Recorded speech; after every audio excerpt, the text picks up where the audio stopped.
a lazy cat and a mouse. In the midst of the garden, the lazy cat had found the perfect spot for its nap, a worn-out boot shoe. The shoe was soft and cozy, just right for the lazy cat's afternoon nap.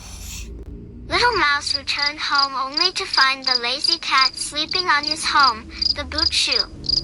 He desperately needed his home back, but didn't know how to get the lazy cat to move. Little Mouse tried to push the lazy cat, but it was no use.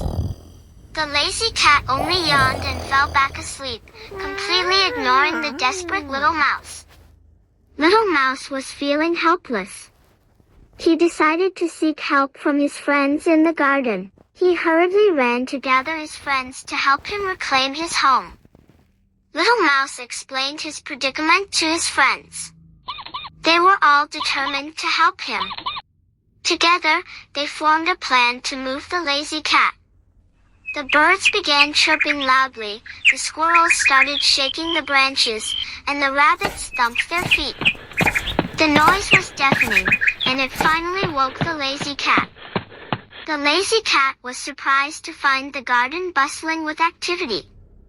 He looked around in confusion. Seeing the opportunity, Little Mouse quickly scurried into his boot home. The lazy cat, still confused, decided to find another quiet place for his nap. Little Mouse thanked his friends for their help and settled back into his cozy boot home. The lazy cat learned a lesson that day, not to sleep in places without knowing whom it belongs to. He promised himself to find a place of his own for napping. Little Mouse, on the other hand, was happy to have his home back. He was grateful for his friends' help. That night, he slept peacefully in his boot home.